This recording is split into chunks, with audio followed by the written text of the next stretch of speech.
예, 저한테 이 질문들을 보여주면서 작가님이 6번이요, 6번이요, 6번이요. 아, 작가님이 고르셨고. 강력하게 이거 너무 재밌을 것 같아요. 그러셔가지고 예. 의외로 많은 분들이 궁금해하실 것도 같고 예. 특히나 이 장수와도 관련이 있을 것 같아서 네. 6번을 해볼까. 아, 6번. 인간이 실제로 좀비가 될 수 있을까요? 라는 질문에 대해서 이야기를 해보도록 하겠습니다.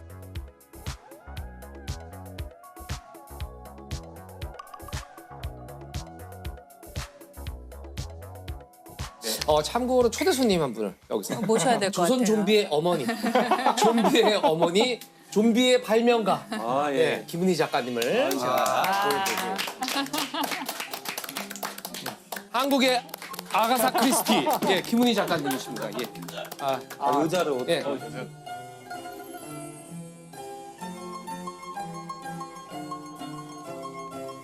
원래는 타고난 그 출중한 미모의 소유자신데 예, 어저께 좀 밤을 새서 글을 쓰시느라고 예, 그래서 시청자분들이 인간은 실제로 좀비가 될 수 있나요? 또 좀비 권위자시고 예, 그러셔가지고 제가 여쭤보고 싶은 겁니다. 아 근데 지금 좀비의 전문가 앞에서 저보고 말을 하라고요? 너무 부담되는데. 그 좀비라는 게 실제로 존재하진 않다 보니 이 정의가 상당히 애매하더라고요. 아 그렇죠. 그렇죠. 예, 킹덤에 나오는 좀비 또 다르고 예, 지금 우리 많이 영화로 봤던 좀비들 또 다르고 그렇죠. 해외 좀비랑 우리나라 좀비 다르다면서요. 달라요. 다 다르고 왜냐면 이것이 실제 사실 과학적인 존재하는 건 것이 아니니까. 아니기 때문에 어떻게 규정하냐에 따라 다 달라지는 것 같거든요. 좀비가 생명체일까? 생명체인가요? 저는 사실은 그 킹덤 좀비를 생각을 했을 때 제가 좀 기생충을 되게 좀 좋아했었거든요. 아 근데 기생충. 그런 기생충이 있더라고요. 그러니까 어떤 뭐 따개비라든지 좀 그런 뇌에 들어가서 원래는 얘가 생태학적으로 봤을 때 그런 행동을 해서는 안 되는데 그러니까 조종하는 거네요. 그치. 인간. 예. 하면은 그 죽지 않은 상태에서 기생충이 조절하고 하는 건 실제 있는 상황이고 그거는 가능한데 생명체. 만약 좀비가 한 번 죽었다 살아나는 거라면 일단 현대 과학으로는 설명할 수가 없는데 비가역 반응이라서 다시 살아난 건 죽은 것이 아니죠. 그렇죠. 사실 죽지 않았던 거죠. 아, 그렇죠. 예, 그래서 좀비건 뭐건 간에 어쨌든 이렇게 움직이는 동물이니까 일단 얘가 움직이려면 그럼. 에너지가 있어야 되거든요. 네. 일단 물리학자는 무조건 에너지를 찾아요. 에너지 즉 그 원동력이 되는 무언가 있지 않으면 움직일 수조차 없으니까 이 지구상의 동물이 에너지를 얻는 방법은 미토콘드리아에서 ATP를 생산하는 거예요. 그거 하나예요. 단 하나의 방식이에요. 그러려면 산소가 필요하고 호흡을 해야 되고 다음에 필요한 당분이나 이런 영양분이 들어가야 되고 네. 그러니까 그런 체계들이 다 작동돼야 되고 뇌에서 몸을 조종하기 위해서는 신경계가 다 완벽하게 연결 다 되고 작동돼야 되고 거기에 또 에너지가 다 보급돼야 되고 그러니까 사실 좀비는 그 참 힘들어요. 이게 은희야 귀담아 듣지 말자. 이걸 알아듣고 쓸 수가 없다, 야. 있었던 거야. 결론은 뭐냐면 실제로 하는 게 거의 불가능하다는 거죠. 그렇게 되면서 죽었던 존재가 그런 식으로 작동하기 위해서는 사실 살아있는 상태가 된 거나 다름이 없고 그러면 얘도 그 청산가리 먹으면 죽어요. 청산가리는 그렇죠. 미토콘드리아의 작동을 방해해서 ATP 만드는 걸 방해하기 때문에 그러면 좀비가 청산가리 먹으면 죽는다고? 이상하잖아요? 이상하죠. 너무 이상하죠. 그러니까 예. 이거를 자꾸 이제 과학으로 가져가면 힘들어져요. 이 픽션은 픽션인 거니까요. 근데 왜 사실 좀비를 주제로 드라마를 하시게 된 건지. 저는 사실 긴장감 있는 것도 되게 좋아하기도 하고 그래서 보긴 봤는데 보다 보니까 약간 슬픈 거예요. 좀비가. 그러니까 이게 치욕밖에 남지 않았는데 몸조림 하나로 막 어딘가에 대해서 저렇게 최선을 다해서 뛰어가고 뭐 다리가 부러져도 뛰어가는 그게 얼마나 배가 고프면 저럴까라는 생각이 좀 들면서 가장 배고픈 시대에 그냥 식욕만 남은 어떤 그런 불쌍한 민중 막 예. 그런 거였어요. 그런 걸로 컨셉을 잡고. 인간이 처할 수 있는 최악의 상황인 것 같아요. 괴물 중에서도 이런 괴물은 정말 감당하기 힘든 괴물이 아닐까. 그런데 워킹데드라고 이제 미국 드라마 시리즈 굉장히 시즌 많은 11까지인가 나온 것 같아요. 다 봤는데 그렇게 다 봤어요. 그렇게 좀비 드라마가 아니거든요. 그것은 좀비를 빙자한 사회과학 실험 드라마예요. 사회과학 실험 드라마. 그러니까 거기서는 킹덤의 좀비와는 달리 좀비들이 천천히 움직이기 맞아요. 때문에 네. 통제 가능해요.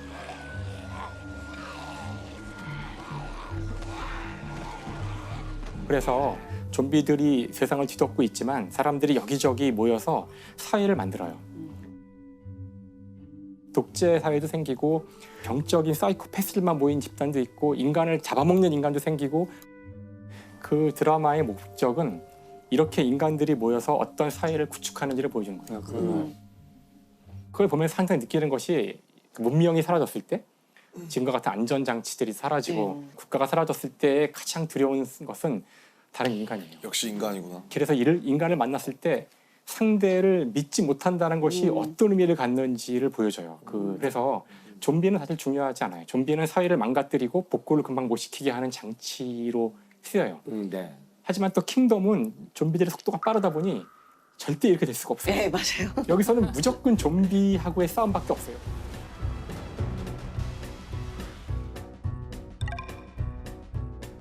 한국은 뭐든 빨리빨리 해야 되니까 좀비가 뛴다.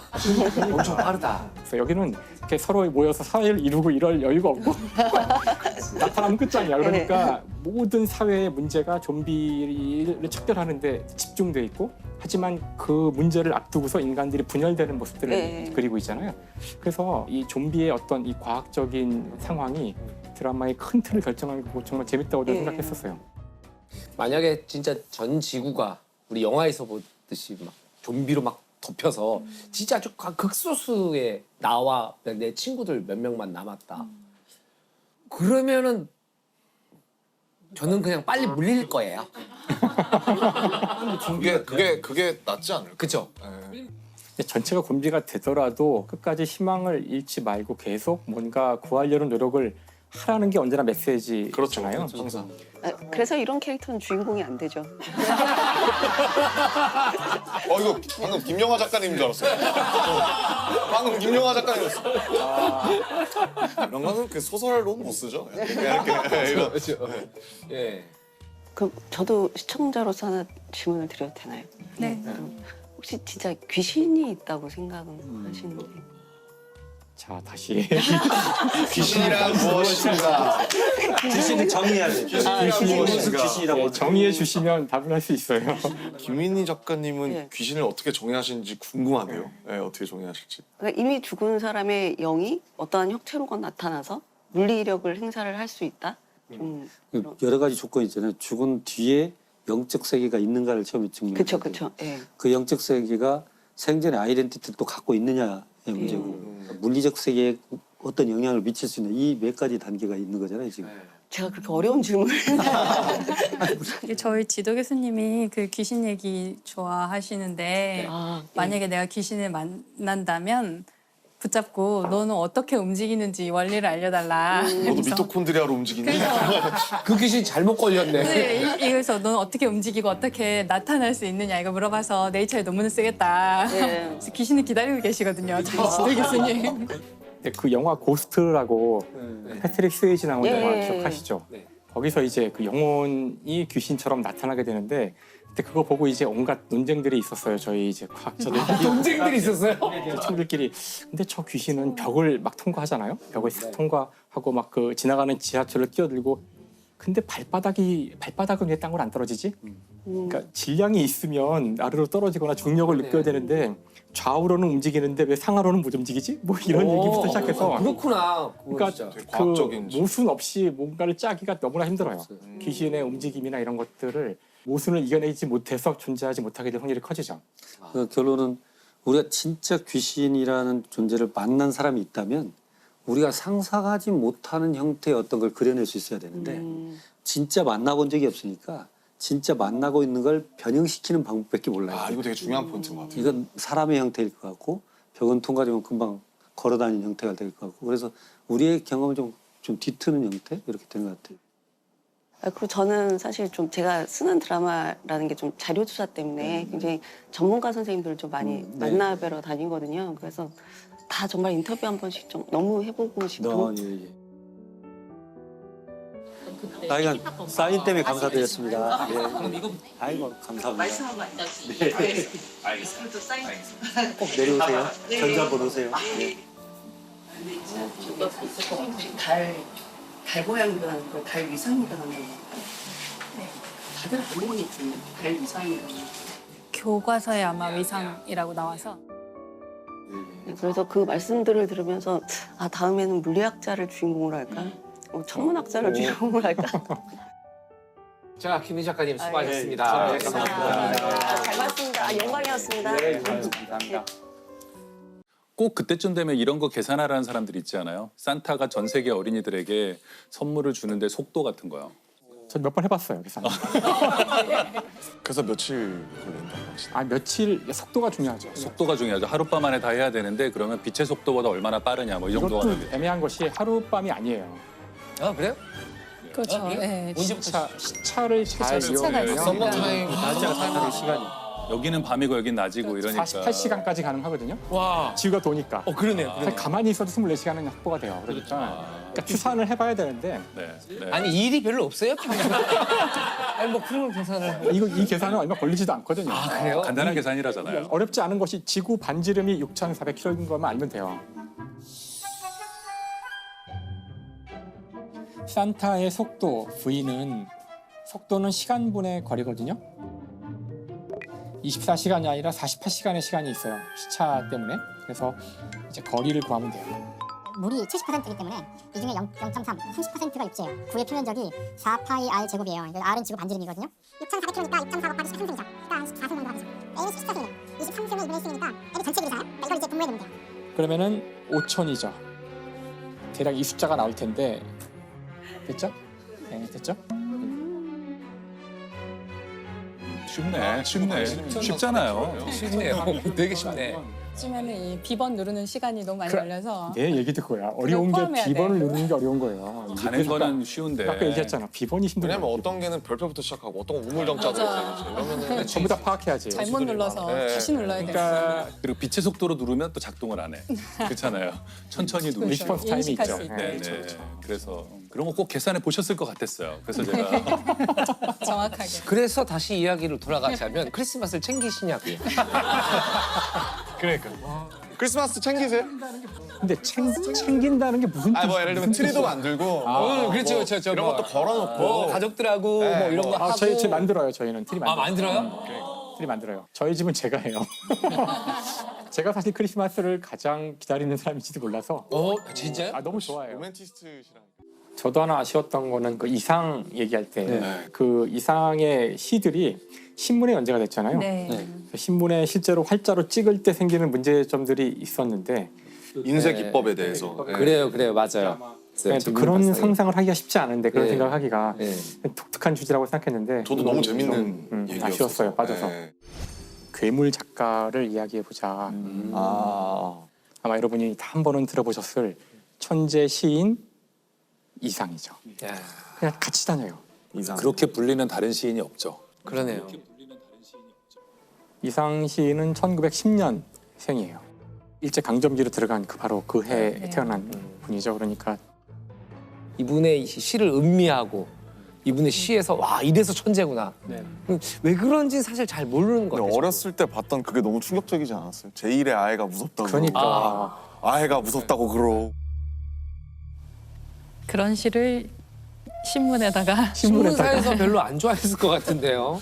많은 독자들이 막 분노를 항의를 엄청 그랬을 것 같아요. 그 항의를 하다 못해 이제 분노가 폭발하여 지면 낭비를 하다니 막 온갖 비난이 막 빗발쳐서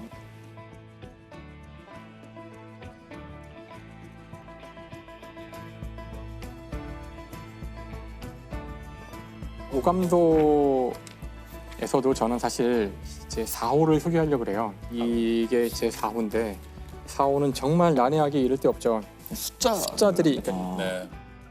일단 숫자들이 다 뒤집혀 있고요. 거울에 비친 것처럼 다 뒤집혀 있고 근데 위에 아래 조금씩 글자가 좀 써 있어요. 이게 유일한 단서인데 위에는 뭐라고 써 있냐면 환자의 용태에 관한 문제. 그러니까 환자가 지금 안 좋은데 상태가 그걸 이제 기술하는 어떤 의사의 기록 같은. 밑에 보면 진단 0.1. 1931년 10월 26일 이상. 이 이상은 끝났다는 뜻이에요. 그리고 책임 의사 이상. 그 마지막에 뭔가 언뜻 언어 유희처럼 들리는 부분이 그러네요. 재밌네요. 이상 책임이사 이상. 이상. 일단 이 날짜는 예상컨대 폐결핵 진단받은 날짜인 것 같거든요. 30일 날. 그 시기고요.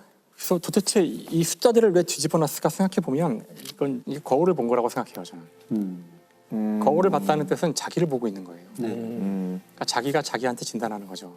아, 그러니까 저 자신이 폐결핵에 걸렸다는 얘기를 하고 있는 거예요. 본인한테. 자기의 사망 선고 같은 것을 시로 남긴, 어떻게 보면 저희가 몇 번 이야기했지만 자신의 어떤 아픔을 극복하기 위해서 씀으로써 객관화시키려는 저는 그런 노력으로 보이는데, 사실 이걸 소개해드린 또 하나의 이유는 이게 지금 신문에 연재된 거거든요. 네. 이거 어떻게 당시 인쇄했을까요?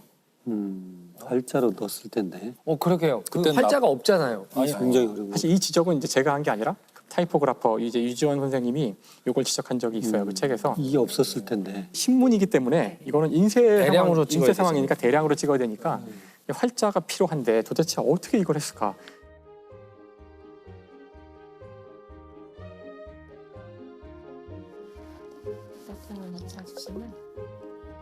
네, 됐네요. 자, 줄을 서세요.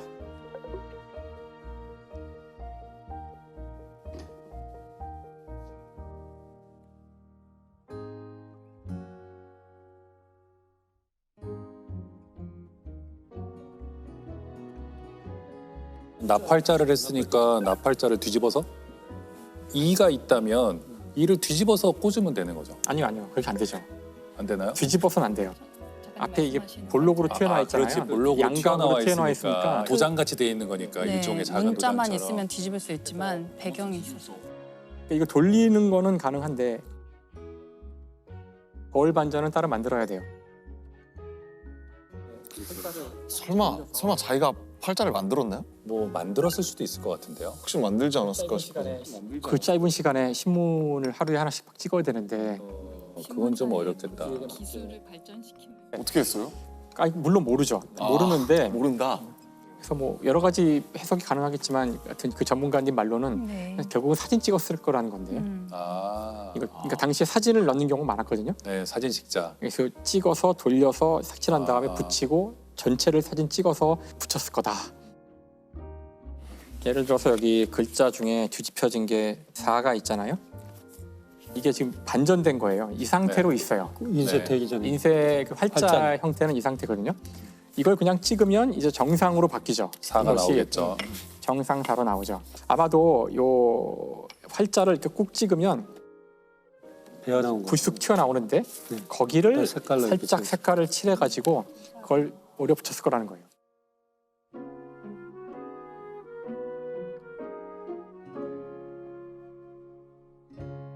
그거를 전체를 찰칵 찍어서 이렇게 사진으로. 붙였을 거라는 거고 사진처럼. 그 당시 신문을 보면 그렇게 오려 붙인 것 같은 그런 흔적들이 있어요. 있어요. 맞아요. 이분의 주장에 따르면 그래요.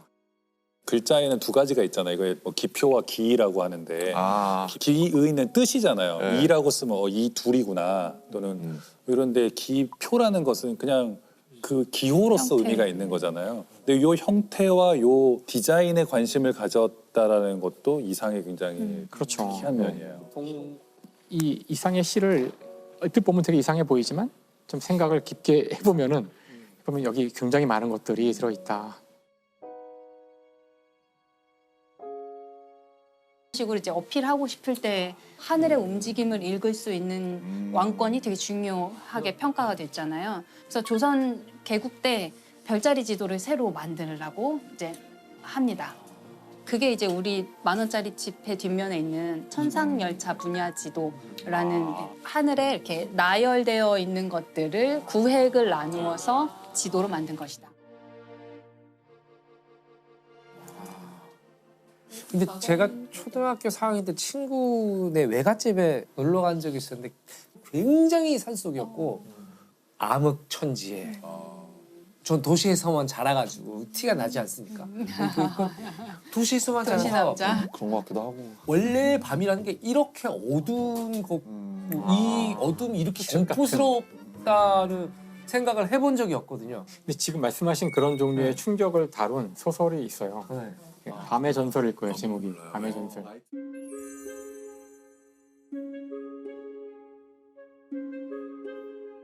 어떤 행성, 우리 같은 행성인데 거기는 별이 태양과 같은 별이 6개가 있어서 밤이 없어요. 계속 낮은 거죠. 근데 이 행성에 오래된 전설이 있는데 2000 몇 년마다 하여튼 뭐 한 번씩 문명이 멸망해 버리는 일이 반복된다는 거예요. 근데 왜 그런지는 모르는데 천문학자들이 연구를 해보니까 2000 몇 년마다 한 번씩 그 정렬이. 일식이 일어나면서 밤이 오는 거야. 밤이 잠깐 와요. 네, 모든 태양이 다 몇 시간, 가려지는 가려지면서 갑자기 이 행성이 어두워지는 거죠. 근데 그런 설정인데, 그러니까 이제 사람들이 두려워하는 거예요. 그러니까 일식이라는 것이 일어나는 건 알겠는데 그게 우리에게 어떤 영향을 주길래 문명이 갑자기 멸망할까? 근데 이제 소설의 마지막에 가면 그 밤이 이제 오는 거죠. 밤이라는 한 번도 보지 못한 겪어보지 않은 밤이 오자.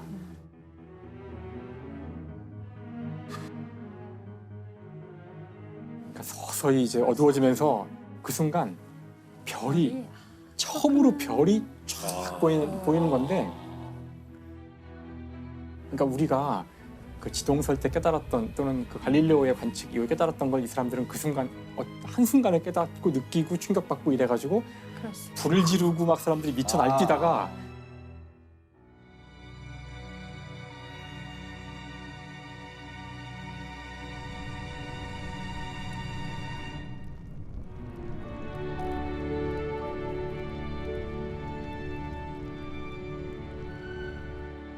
결국 문명이 스스로 망하는 거예요. 멸망하는. 네. 그러니까 밤이 오는 것 때문에 망하는 건데 그 예상을 못하는 거예요. 한 번도 밤을 본 적이 없으니까. 밤이 무서워. 아니 지금 갑자기 나온 얘기인데 물리학자 병따개 발명가가. 근데 옛날에는 우리 어렸을 때 이런 분을 척척 박사라 그랬어요.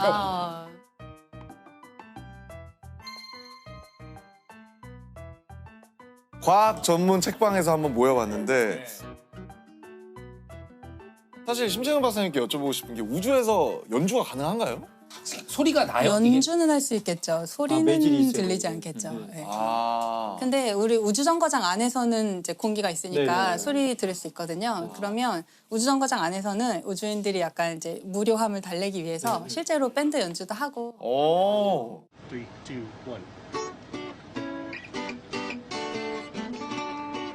쓰레기통 같은 거 뒤집어서 드럼으로 쓰고.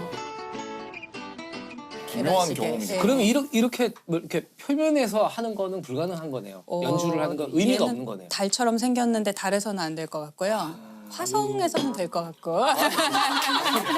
가능하겠네. 대기가 있으니까요. 네, 여기서 가능합니다. 근데 소리가 없어도 이게 진동이니까 이걸 이렇게 손을 대면 되면 느껴지지 않을까요, 느낄 수 소리가? 있을까요?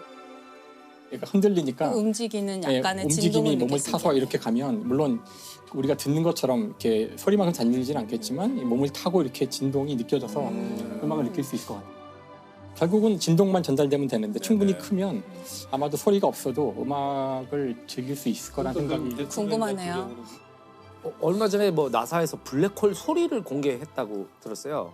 그게 아, 네네. 우주의 소리가 전달이 안 되잖아요. 그렇죠. 전달은 안 돼서 네. 그건 이제 블랙홀을 우리가 관측을 하면 이렇게 파동이 이렇게 퍼져 나오는 거를 관측했는데 그거를 사람이 들을 수 있는 주파수로 변환해서 그러니까 우리가 그냥 짐작 정도로 할 수 있게 이제 음향화 그 소리가 해준 어떤가요? 거고요. 막 왠지 따라라라라 이런 건 아닐 거 아니에요. 그렇게 빨아들이고. 아름다운 소리는 아니었고 약간 기괴한 소리 아. 이렇게 막 공포 영화의 배경음악으로 나올 것 같은 그런 소리이기도 했는데. 네, 네, 네.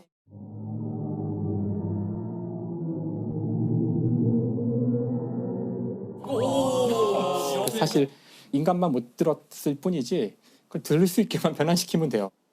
여기 우주에 대한 사진도 우리가 보지 못하는 그런 빛들이 많이 오지만 우리가 보고 싶잖아요. 그러니까 그 적절한 규칙으로 그냥 색깔을 막 칠한 거거든요. 대부분은. 아 그래요. 그래서 많은 것들이 그래요. 그래서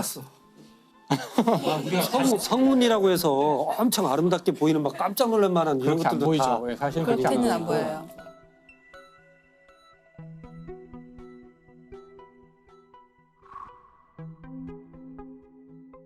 왜냐면 그 가시광선은 그 오는 빛에 이 존재하는 모든 전자기파 가운데 아주 좁은 영역이기 때문에 우주에서는 온갖 종류의 전자기파가 오니까 이걸 우리가 보고 싶으면은 우리가 볼 수 고정을 있는 해버리면. 영역으로 다 이렇게 매핑만 해주면 그 우리가 보는 식으로 만들 수 있거든요. 그래서 우리가 뭐 제임스 웹 우주망원경에서 요새 사진 예쁜 사진들 많이 오고 있는데 우리 눈으로 봤을 때 그 모습은 아니고요. 그럼 색칠 공부를 하신 거였단 말이에요? 이제 적외선이었던 거를 가색이라고 저희는 표현하는데 가짜색이라는 뜻의 그러니까 가채색을 해서 색깔을 조금 바꿔요.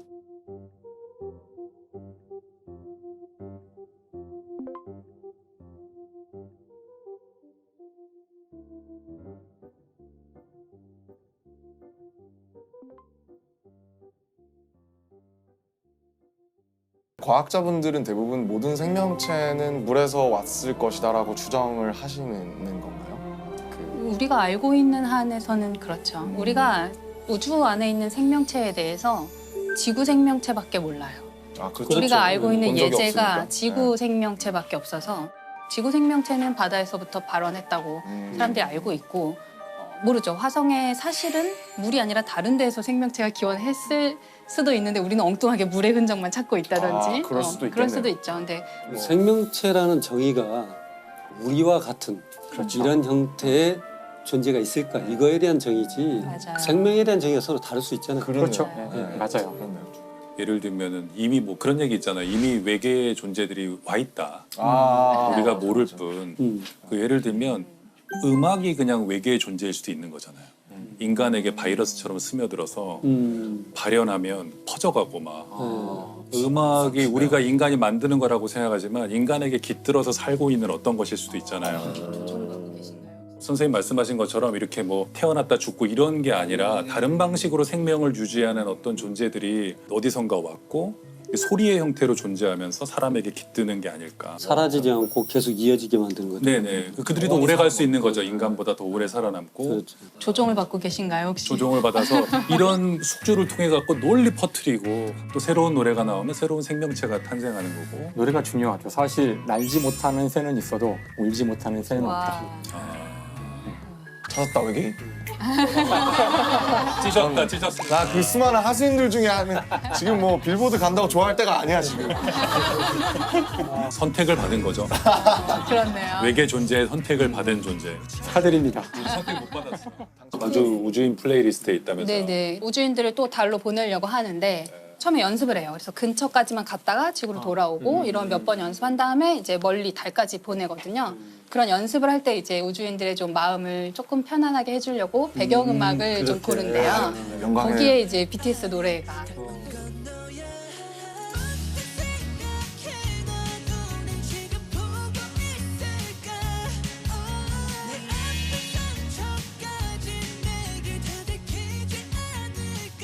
또 우주 테마 곡들이 있으시잖아요. 그뭐 진영 노래 중에 문이라는 노래가 있고 그리고 콜드플레이랑 같이 했던 노래는 마이 유니버스라고 그런 게 있어서 가사들이 보면 전혀 고증은 안 돼 있죠. 천문학에 대한 고증은 전혀 안 돼 있고 오로지 낭만과 오로지 우주인들도 원하지 않을 거예요.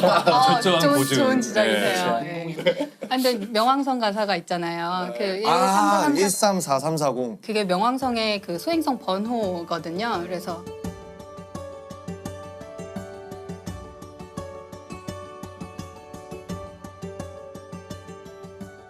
이제 그거를 평소에 아는 사람들은 BTS 노래 제목만 딱 보고 명왕성 얘기, 슬픈 얘기 하겠구나. 가슴이 아프더라고요. 용성이 내쫓겼다 그래서.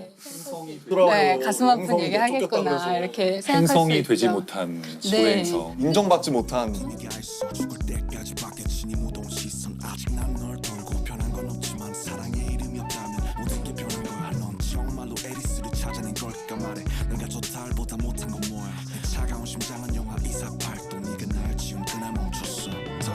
저는 사실 그게 왜 명왕성이 행성에서 다른 걸로 분류된 게 왜 그렇게 슬픈 일인가 조금 이상하기는 해요. 왜냐하면 뭔가 미술관에 있는 작품이 뭔가 이제 이거는 제도권에서 인정하는 예술일 수 없다라고 밖으로 내쫓긴 느낌?